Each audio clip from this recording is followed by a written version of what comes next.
చంద్రగిరి పొలిమేర దాటిన తర్వాత ఒక పెద్ద అడవి ఉండేది. అందులో చాలా రకాల జంతువులు నివసించేవి. ఒకరోజు ఒక జింక దాని బిడ్డను తీసుకుని ఆహార సేకరణకు వెళ్ళింది. అలా నడుస్తూ ఉండగా జింక పిల్లకు సీతాకోక చిలుకలు కనిపించడంతో వాటి వెంట పరిగెత్తి దారి తప్పిపోయి. కాసేపటికి వెనక్కి తిరిగి చూసిన తల్లి జింకకు దాని బిడ్డ కనిపించకపోవడంతో కంగారు పడిపోయి చాలాసేపు వెతికినా ప్రయోజనం లేకపోవడంతో ఒకచోట ఏడుస్తూ కూర్చుంది. అది చూసిన కోతి వివరాలు కనుక్కుంది. ఇక రెండూ కలిసి జింకపిల్ల కోసం అడవంతా గాలించడం మొదలుపెట్టాయి. ఆ జింకపిల్ల దారి తెలియక ఏడుస్తూ ఓ పులి గుహలోకి వెళ్ళసాగింది. అప్పుడే అటువైపుగా వస్తున్న కోతి, తల్లి జింక అది గమనించాయి. కానీ ఎదురుగా పులి వస్తుండడంతో ఏమీ మాట్లాడకుండా ఉండిపోయి.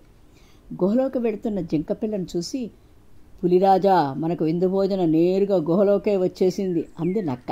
ఆ మాటలు విని, ఇందాకే కదా కడుపు నిండగా తిన్నావు, దాన్ని రేపు ఉదయాన్నే తినేద్దాం, ఎందుకైనా మంచిది, ఆ జింకపిల్ల బయటికి పారిపోకుండా కాపలా ఉండు అని చెప్పి నిద్రపోయింది పులి. అలాగేనంటూ సమాధానమిచ్చి కాసేపటికి నక్క కూడా నిద్రలోకి జారుకుంది.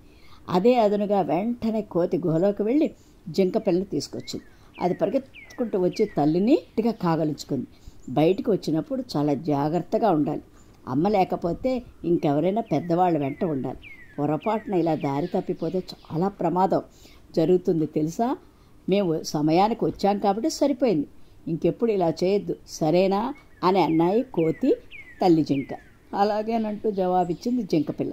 ఇక మూడూ కలిసి వాటి నివాసానికి బయలుదేరాయి. నమస్తే.